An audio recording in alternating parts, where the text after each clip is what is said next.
നിങ്ങളുടെ polit bureau വെബ്സൈറ്റിനകത്ത് ഇപ്പോഴുമുണ്ട് അണ്ണാ ഹസാരയ്ക്ക് വേണ്ടി കേരളത്തിന്റെ തെരുവിൽ 200 ചില്ലോനം പ്രകടനങ്ങൾ CPM നടത്തിയെന്ന്. ഡിലീറ്റ് ചെയ്തിട്ടില്ല, ഇപ്പോഴും ഉണ്ട്. എവിടെയോ അണ്ണാ ഹസാരെ? എന്തായിരുന്നു സഖാക്കള്? രണ്ടാം ഗാന്ധി, ഈ കള്ളൻ, ഈ പടുകളവൻ, BJPയുടെ വിടുപണിക്കാരൻ. എന്നാൽ ആ അണ്ണാ ഹസാരെ രാജ്യം മുഴുവൻ നരേന്ദ്രമോദി വിറ്റ് തുലക്കാണ്. രാജ്യം വിറ്റു, അണ്ണാ ഹസാരനെ കാണില്ല. ഈ അഴിമതിക്കടെ അണ്ണാ ഹസാരെ പോട്ടെ സഖാവേ, അണ്ണാ ഹസാരയുടെ കൂടെ വേറൊരു കള്ളൻ ഉണ്ടായിരുന്നില്ലേ, ബാബാ രാംദേവ്. ഏജാതി കള്ളൻ. നമ്മൾ പറയണു ഇവിടെ അദാനിയൊക്കെ വലിയ കള്ളൻ. അദാനിയൊന്നല്ല, ഈ ബാബാ രാംദേവാണ്. ഇവിടെ ഈ പെരിന്തൽമണ്ണ അങ്ങാടിയിലടക്കം എന്താണ് ഇയാളുടെ ഒരു കട ഉണ്ട്, ഒരു ഷോപ്പ്. എന്താണ് പതഞ്ജലി എന്ന് പറയുന്ന ഒരു ഷോപ്പ്. ഇതൊക്കെ വന്ന സമയത്ത്, കൊറോണ വന്ന സമയത്ത് ഇയാൾ പറയാണ് എന്ത് വാക്സിൻ, പതഞ്ജലിയിൽ മരുന്നുണ്ട്. ഏത്? മനുഷ്യന്റെ മൂത്രം കൊണ്ടുണ്ടാക്കിയ മരുന്ന്. ആജാതി ഏറപ്പൻ മനുഷ്യന്റെ വേണ്ടിയിട്ട് കേരളത്തിന്റെ തെരുവിൽ പ്രകടനം നടത്തിയ പാർട്ടിന്റെ പേരാ സഖാവേ DYFI. അറിയണക്ക് ഈ പറയുന്ന ബാബാ രാംദേവിന് വേണ്ടി കേരളത്തിൽ പ്രകടനം നടത്തി. നിങ്ങൾ ഈ രാജ്യത്തിലെ സംഘപരിവാരത്തിന് കൂട്ടുനിന്നവരാണ്. ഇനി അടുത്ത കൂട്ടുകൊടുക്കൽ എവിടെയാണെന്ന് അറിയങ്ങള്? തൃശ്ശൂരിലാണ്. ആ CPI-കാരനെ നിങ്ങൾ നിർത്തും തൃശ്ശൂരില്. എന്നിട്ടോ നിങ്ങൾ സുരേഷ് ഗോപിക്ക് വേണ്ടി വിടുപണി എടുക്കും. ഒരു സംശയവും സഖാക്കൾ വിചാരിക്കണ്ട. അതിന്റെ ഏറ്റവും പ്രധാനപ്പെട്ട തെളിവ് എന്താണെന്നറിയോ? ഒറ്റ കാര്യമേ ഉള്ളൂ, മുഖ്യമന്ത്രിയുടെ മകള്. അതെന്നാ പ്രശ്നം? ആ മകളെ വെച്ച് വില പറയും. എങ്ങനെ? SFIO ഇന്ന് കണ്ടോ സഖാവേ? കർണാടകയിൽ നിങ്ങൾ കൊടുത്ത കേസ് തള്ളി. എന്താ കാര്യം? എക്സാലോജിക്ക് കർണാടകയിൽ കൊടുത്തു. എന്തിന്? SFIO അവരുടെ അന്വേഷണ പരിധിയിൽ നിന്ന്, അല്ലെങ്കിൽ അന്വേഷണം നിർത്തിവെക്കണം, അവരുടെ ഏജൻസിക്ക് അന്വേഷണം വിട്ടുകൊടുത്തുകൂടാ. നിങ്ങളല്ലേ പറഞ്ഞത്? എനിക്ക് വലിയ രസമുള്ളൊരു കാര്യം തോന്നിയ നിങ്ങൾ നജീബിന്റെ പറയലിട്ട് ഞാൻ പറയാ, അതിനകത്ത് പറഞ്ഞെന്താ അറിയോ? ആ പെറ്റീഷനിൽ അറസ്റ്റ് ചെയ്തേക്കുമോ എന്ന ഭയവുമുണ്ട്. ആർക്ക്? മുഖ്യമന്ത്രിന്റെ മോക്കിലെ. ഇതൊക്കെ തിരിച്ചടിയ സഖാവ്. അറിയോ നിങ്ങൾ കഴിഞ്ഞ പഞ്ചായത്ത് തെരഞ്ഞെടുപ്പിന് മുമ്പ് MLA ആയ എന്നെ അറസ്റ്റ് ചെയ്ത് നാടകമുണ്ടാക്കാൻ പോലീസിനെ 4 വഴിക്കും വിട്ടിട്ട് ഞാനെന്ന് ഏത് തരത്തിലാണ് നിങ്ങൾക്ക് തുള്ളി മാറി കളിച്ചത് എന്ന് എനിക്ക് നല്ല ഓർമ്മയുണ്ട്. നിരപരാധി എന്ന് കോടതി ഇന്ന് പറഞ്ഞതന്നെ. നിങ്ങൾക്ക് അറസ്റ്റിന്റെ പേടിയല്ലേ? അറസ്റ്റിന്റെ പേടിയല്ല. ഒരു കാര്യം നിങ്ങൾ ചെവിയിലും തുള്ളി ഓർത്തിരുന്നോ? ഈ രാജ്യത്തിന്റെ നിയമവ്യവസ്ഥ ഇരിക്കുന്നെങ്കിൽ, ഞങ്ങളൊക്കെ നട്ടല്ലോടെ ഈ നാട്ടിൽ ജീവിച്ചിരിക്കുന്നെങ്കിൽ, ചെയ്ത കുറ്റത്തിന് ഇരുട്ടറയിൽ പോകുന്നത് വരെ ഞങ്ങളൊക്കെ പിറകെ തന്നെ ഉണ്ടാവും. നിങ്ങൾ ഇല്ലാന്ന് വിചാരിക്കട്ടെ. മുഖ്യമന്ത്രിയുടെ ഈ തണലും വെച്ചിട്ട് എത്ര കാലം നിൽക്കും നിങ്ങൾ? എത്ര കാലം? നിങ്ങൾ അറിയോ ഈ കേസിന്റെ പിറകിൽ? നിങ്ങൾ ഈ എക്സാലോജിക്കിന്റെ കേസുമായി ബന്ധപ്പെട്ട് KSIDC 50 ലക്ഷം രൂപയാണ് വക്കീലിന് ഫീസ് കൊടുത്തത്.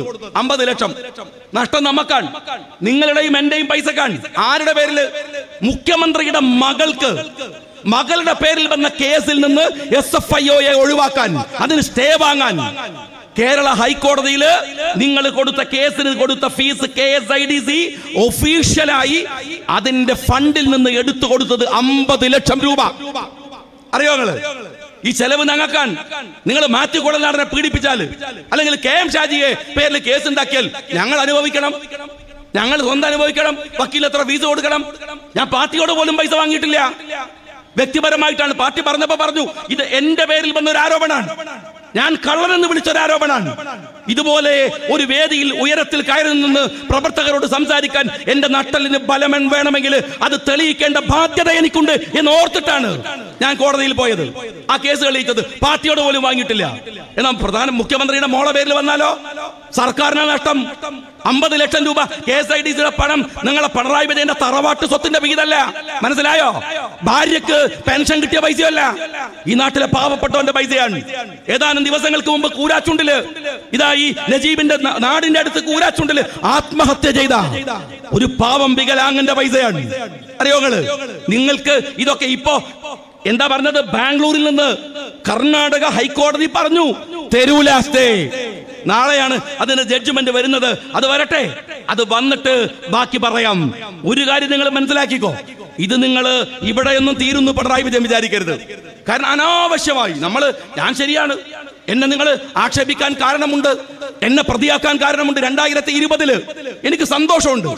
എന്നെ പാർട്ടി നിയമസഭയിലേക്ക് പറഞ്ഞു വിട്ടത് ഉത്തരവാദിത്ത ബോധത്തോടു കൂടിയാണ്. ബാധ്യത ഏൽപ്പിച്ചാൽ അത് നിർവഹിച്ചു എന്ന സന്തോഷം എനിക്കുണ്ട്.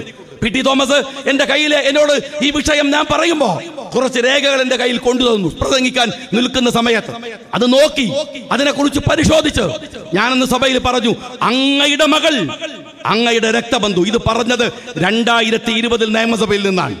ഞാൻ നിങ്ങളുടെ മുമ്പിൽ കർണാടക വിധി വന്ന ഈ ദിവസം നിൽക്കുന്നത് 2024 ജനുവരിയിലാണ്. സന്തോഷമുണ്ട്.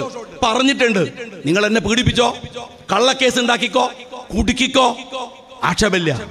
പക്ഷെ വീട്ടിലിരിക്കുന്ന ഭാര്യയെ, എന്റെ ബന്ധുക്കളെ, ഞാൻ പഠിക്കുന്ന മക്കളുടെ സ്കൂളിൽ പോയിട്ട് ഇല്ലേ, നിങ്ങൾ എന്താ വിചാരിച്ചത്? അതിന്റെ പേരിൽ മുട്ടുമടക്കിയിട്ട് തന്റെ ആഫീസിൽ വന്നിട്ട് ഞങ്ങൾ തമ്പ്രം പഠിച്ചിരിക്കുമെന്ന് നിങ്ങൾ വിചാരിച്ചോ? ഞങ്ങളുടെയൊക്കെ പുറത്ത് ഇപ്പത്തെ ഡിവൈഎഫ്ഐക്കാരന്റെ പുറത്തുള്ള വാഴത്തണ്ടല്ല, നട്ടല്ലാണ് എന്ന് ഓർത്തു വെക്കുന്നത് CPM കാരൻ നല്ലതാണ്. ഞങ്ങൾക്കറിയാം ഇതിനെ പൊരുതി എങ്ങനെ ജയിക്കണമെന്ന്. എന്നിട്ട് കട്ട് കൊണ്ടുപോയിട്ട് 1-2 കോടിയാ. നിങ്ങൾ കാനഡയിൽ ഓഫീസ് തുറന്നിരിക്കുകയാണ് ഇപ്പോ ഈ പറയുന്ന മുഖ്യമന്ത്രിയുടെ മകള്. എന്നിട്ട് ഉളുപ്പില്ലാതെ ജനങ്ങളുടെ മുമ്പിൽ വന്നിട്ട് പറയാണ്, എന്റെ ഭാര്യന്റെ പെൻഷൻ, വല്ലാത്ത ഭാര്യ, വല്ലാത്ത എടുത്ത പടിയും. ഇവിടെ ഭാര്യന്റെ പെൻഷൻ കൊണ്ട് നിങ്ങൾ ഉണ്ടാക്കിയതാണ് എക്സാലോജിക്കെങ്കിൽ. പിണറായി വിജയന്റെ വീട് എങ്ങനെ ഉണ്ടാക്കിയത്? ആ കണക്കൊന്ന് പറഞ്ഞേ. മകള് ഈ പറയുന്ന വീണ അങ്ങ് കോയമ്പത്തൂരിലെ സ്വകാര്യ സ്കൂളിൽ കോളേജിൽ പഠിച്ചത് എങ്ങനെയാണ്? അതിന്റെ ഫീസ് ആരാ കൊടുത്തത്?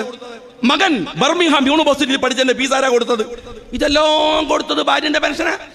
വല്ലാത്തൊരു പെൻഷൻ തന്നെ ഇട്ടത്. ഇതെത്ര മുഖ്യ തീരാത്ത കിണറ ഈ ഭാര്യക്ക് കിട്ടിയ പെൻഷൻ.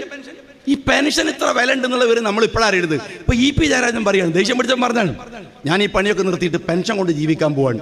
അത് EP എല്ലാവരും ഇപ്പൊ ഒരു പെൻഷനും മേലാണ്. EP ജയരാജൻ ഉണ്ടാക്കാവുന്ന മുഴുവൻ ഉണ്ടാക്കിയിട്ട് പറയാൻ പെൻഷൻ കൊണ്ട് ജീവിക്കാൻ. ഞാൻ ഒരു ഒറ്റക്കാര്യം ചോദിക്കട്ടെ CPM-കാരോട്, ഈ DYFI-കാരനോട്, നിങ്ങൾക്ക് ഇങ്ങനെ ഒരു പാർട്ടി ഉണ്ട്, നേതാവിനെ കാണുമ്പോൾ മുട്ടുപറച്ച് നിൽക്കുന്ന, എന്ത് പറ്റിയടോ നിങ്ങളുടെ പാർട്ടിക്ക്? എന്തു പറ്റി? നിങ്ങൾ ഒറ്റ കാര്യം ഓർത്ത് നോക്കി. ഒരു ജാഥയായിട്ട് ഈ നാട്ടിലൊക്കെ വന്നല്ലോ, എവിടെയൊക്കെ വന്നില്ലേ ജാഥയായിട്ട്? ആ ജാഥയുടെ റിസൾട്ട് എന്താണ്? പെരിന്തൽമണ്ണയിൽ നിന്ന് കിട്ടിയ പരാതി എത്രയാണ്? പരിഹരിച്ച പരാതി എത്രയാണ്? ഇനിയെങ്കിലും പറയും. ആ ജാഥക്ക് വേണ്ടി വന്നപ്പോൾ നിങ്ങൾ കണ്ടോ 21 മന്ത്രിമാര് കൂടെ. എന്താ ഒരു ഒതിയാർക്ക മന്ത്രിമാർക്ക്! ഹൗസിലെ മീൻ നടക്കണ മാതിരിയാണ് മുഖ്യമന്ത്രിയുടെ ബാക്കിൽ എന്നെ നടക്കുകയാണ്. ഒറ്റൊന്നും പുറത്തില്ല, സ്വന്തമായി ഒന്നും നാവ് തുറക്കൂല. മുഖ്യമന്ത്രി നീക്കും, മുഖ്യമന്ത്രി ഇരിക്കും, വേറെ യാതൊരു പണിയുമില്ല. ഒന്ന് ശ്വാസം വിടണമെങ്കിൽ മുഖ്യമന്ത്രിന്റെ മുമ്പിൽ നിന്ന് മാറണം. ഈ ജാതി കുറെ യൂത്ത് DYFI എന്നൊക്കെ പറയുന്ന കുറെ ആളുകൾ മന്ത്രിമാരായിട്ട് വടകരയില് മന്ത്രിമാരിരിക്കുന്ന സ്ഥലത്തിലേക്ക് ആളുകളെ കടത്തി വിടുകയാണ്. ഒരു പെണ്ണുങ്ങളെ തടഞ്ഞു, അവർ ബഹളം ഉണ്ടാക്കുകയാണ്, ഞങ്ങൾക്ക് പോകണമെന്നൊക്കെ പറഞ്ഞിട്ട്. അവസാനം ഏതൊരാൾ വന്നിട്ട് വിടപ്പ, അത് മന്ത്രിയാണ്. നോക്കുമ്പോൾ മന്ത്രിനെ പോലീസ് തടഞ്ഞു വെച്ചാൽ ഇത് ആർക്കറിയാണ്? ഏതോ ചിഞ്ചുറാണിയോ മഞ്ചുറാണിയാണ്, ആർക്കറിയാം? ഏത് മന്ത്രിനെ കണ്ട നാട്ടുകാർക്ക് മനസ്സിലാവും. അമ്മോഷനെ അറിയാം, മരുമോനെ അറിയാം. അത് രണ്ടും ഇങ്ങനെ ഇപ്പോഴും ഒരേ പോസ്റ്റർ ഉള്ളത് കൊണ്ട് രണ്ടെണ്ണത്തിനെ അറിയാം, വേറെ ആരറിയും? ഇതിനകത്ത് ഏത് മന്ത്രിമാർ? നിങ്ങൾ ആലോചിച്ച് നോക്ക്. എന്നിട്ട് ജനങ്ങളുടെ മുമ്പില് എന്തിന്റെ പേരിലാണ് ഇപ്പോ മുഖ്യമന്ത്രി? ഇപ്പൊ നികുതിയുടെ കാര്യം നിങ്ങൾ ഓർത്തോ? നേരത്തെ സലാം സാഹിബ് പറഞ്ഞു, കോടിക്കണക്കിന് ഉറുപ്പിക നമ്മുടെ രാജ്യത്തിന്റെ ഖജനാവിന് കടാണ്. വമ്പിച്ച പണം രാജ്യത്തിന്റെ ഖജനാവിന് ഇല്ല. 4 ലക്ഷം കോടിയാണ് ഖജനാവിന്റെ നഷ്ടം എന്ന് പറയുന്നത്. എന്നിട്ട് അതിന്റെ ലാസ്റ്റ് പറയുന്ന ഒരു കാര്യം എന്താ? ഞങ്ങള് പ്രോപ്പറായിട്ട് നികുതി പിരിക്കാത്തത കാര്യം. ഞാൻ ഈ ഇരിക്കുന്ന ആളുകളോട് ചോദിക്കട്ടെ, നിങ്ങളിൽ ആരാ നികുതി കൊടുക്കാൻ ബാക്കിയുള്ളത്? ഈ സ്റ്റേജിൽ ഇരിക്കുന്നവർ ആരാ നികുതി കൊടുക്കാൻ ബാക്കിയുള്ളത്? എല്ലാവരും നികുതി കൊടുത്തു. 28 കൊല്ലം മുമ്പ് ഉണ്ടാക്കിയ വീടിന് ലക്ഷത്തിന് 1000 ഉറുപ്പിക വെച്ച് കെട്ടണം നികുതി. ആ നികുതി കൂടി നമ്മളൊക്കെ നികുതി കൊടുത്തു. പിന്നെ ആരാ നികുതി കൊടുക്കാൻ ബാക്കിയുള്ളത്? നികുതി കൊടുക്കാൻ ബാക്കിയുള്ളത് പെരിന്തൽമണ്ണയിലെ ധനാഢ്യന്മാരാണ്. നികുതി കൊടുക്കാൻ ബാക്കിയുള്ളത് കോഴിക്കോട്ടങ്ങാടിയിലെ സമ്പന്നരാണ്, കാസർകോട്ടിലെ സമ്പന്നരാണ്, കണ്ണൂരിലെ സമ്പന്നരാണ്. അവരെ കാണാനാണ് മുഖ്യമന്ത്രിയും 21 മന്ത്രിമാരും വന്നത്. രാവിലെ ഓരോ വിളിക്കുക, എന്താ പേര്? പൗരപ്രമുഖന്മാർ. അങ്ങനെ പൗരപ്രമുഖന്മാര് വരിക, മന്ത്രിമാര് ചെമ്മീൻ വിളമ്പി കൊടുക്കുക, അയക്കോറ വിളമ്പി കൊടുക്കുക. പിന്നെ എങ്ങടെ ഓന്റെ അടുത്ത് നികുതി കിട്ടുക? നമ്മളോടോ വില്ലേജ് ഓഫീസർ പേടിപ്പിക്കല്, തഹസിൽദാർ ഓഫീസർ പേടിപ്പിക്കല്, നമ്മൾ നികുതി കൊടുക്കും. വലിയ പണക്കാരനോ മുഖ്യമന്ത്രി ചെമ്മീൻ വിളമ്പി കൊടുത്താൽ എങ്ങനെയാണോ നികുതി കിട്ടുക?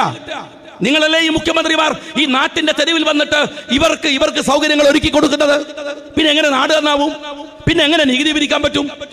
എന്നിട്ട് ആ നികുതി നമ്മളൊക്കെ കൊടുത്ത നികുതി എന്തിനാണ്? മുഖ്യമന്ത്രിയുടെ വീട്ടിൽ പശു തൊഴുത്ത് അനിവാര്യമായ ഘടകമാണ്.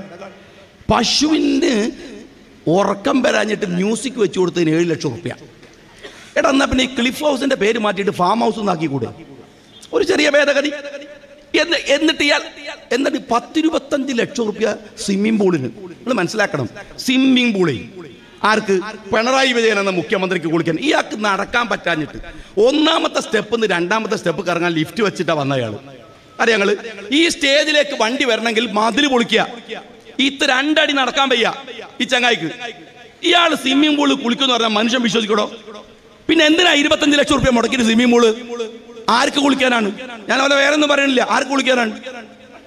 മക്കൾക്കും കുട്ടികൾക്കും പേരക്കുട്ടികൾക്കും മുങ്ങി കുളിക്കാനാണ്. ഞങ്ങളെ നികുതി പൈസ എടുത്തിട്ട് നിങ്ങൾ സ്വിമ്മിംഗ് പൂൾ ഉണ്ടാക്കല്? നിങ്ങൾക്ക് കുടിക്കാനുള്ള പാലിനാണോ ഞങ്ങളെ പൈസ എടുത്ത് നികുതി പൈസ എടുത്ത് നിങ്ങൾ പിരിവുണ്ടാക്കല്? ഇത് എവിടുത്തെ സർക്കാരാണോ?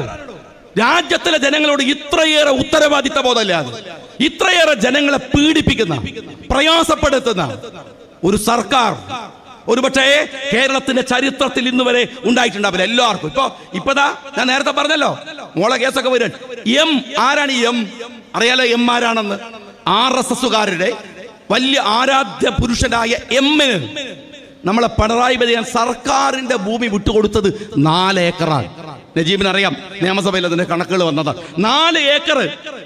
അറിയാങ്ങള് ഇനി എന്തെല്ലാം വിട്ടുകൊടുക്കാതിരിക്കുന്നു? ഈ കേസിൽ നിന്ന് ഊരിപ്പോരാൻ വേണ്ടി എന്തെല്ലാം സൗകര്യങ്ങൾ ചെയ്യും എന്ന് നിങ്ങൾ വിചാരിക്കുന്നു? അതുകൊണ്ട് ഞാൻ പെരിന്തൽമണ്ണയിലെ സഖാക്കളോട് സ്നേഹപൂർവ്വം പറയട്ടെ, ബംഗാളിൽ CPM ഇല്ലാതെ പോയത് എങ്ങനെ എന്നൊന്ന് പഠിക്ക്. ചെറുതായി നവ്കാലി ബംഗാളിലാണ്, സുഭാഷ് ചന്ദ്രബോസ് ബംഗാളിലാണ്, ടാഗോർ ബംഗാളിലാണ്. അറിയാലോ നിങ്ങള് ബംഗാൾ സഖാക്കളെ, നിങ്ങൾ ഭരിച്ച ബംഗാൾ ഒരു നിസ്സാര സ്റ്റേറ്റ് ആയിരുന്നില്ല. സംസ്കാരമുള്ള, സംസ്കാര സമ്പന്നരുള്ള, ഒരുപാട് കൾച്ചറുകൾ നിൽക്കുന്ന ബംഗാൾ നിങ്ങൾ പിടിച്ചെടുത്തു. 34 കൊല്ലം ഭരിച്ചു. നിങ്ങൾ എന്താ നിങ്ങൾ വിളിച്ച മുദ്രാവാക്യം? പാപപ്പെട്ടവന് വിഹിതം കൊടുക്കണം. ആ ബംഗാളിലാണ് സലീം കുമാറിന് പാപപ്പെട്ടവന്റെ കയ്യിൽ നിന്ന് ഭൂമി പിടിച്ചു വാങ്ങി നിങ്ങൾ കൊടുത്തത്. ബംഗാൾ പോയില്ലേ? വെറുതെ പോയതാ? കമ്മ്യൂണിസ്റ്റ് പാർട്ടി എന്ന് പറയുന്ന പാർട്ടിയുടെ ആശയങ്ങളിൽ നിങ്ങൾ വരുത്തിയ വീഴ്ചയാണ് എന്ന് നിങ്ങൾ മനസ്സിലാക്കണം. സലീം ഗ്രൂപ്പ് എന്നാണോ ബംഗാളിൽ കാലുകുത്തിയത്? പാവപ്പെട്ടവന്റെ മണ്ണെടുത്ത് സലീം ഗ്രൂപ്പിന് കൊടുത്തോ? നിങ്ങൾ ബംഗാളിൽ അടിപതറി. നിങ്ങൾ വിളിച്ച മുദ്രാവാക്യം എന്താ? നമ്മൾ കൊയ്യും വയലെല്ലാം നമ്മുടേതാകും പൈങ്കിളിയെ എന്ന് EM ശങ്കരൻ നമ്പൂതിരിപ്പാട് ഈ തൊട്ടടുത്ത് പറഞ്ഞതാണ്. ഈ ഭൂമി കാരണം ഭൂമി കൈവശം വെച്ച മുതലാളിയോട് കൊടുക്ക് പാവപ്പെട്ടവരെന്ന് അല്ലേ? കമ്മ്യൂണിസ്റ്റ് പാർട്ടി കേരളത്തിൽ ഉണ്ടായത് അങ്ങനെയാണ്. എന്നാൽ നിന്റെ പിണറായി വിജയന്റെ വലിയ നേട്ടം നിനക്കറിയോ? 3 എണ്ണം പറഞ്ഞോ. ഒന്ന് ഗെയിൽ, എത്ര പേര് കുടിയിറങ്ങി?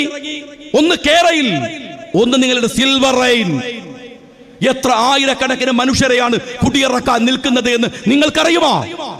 ആരായത് ചെയ്യുന്നത്?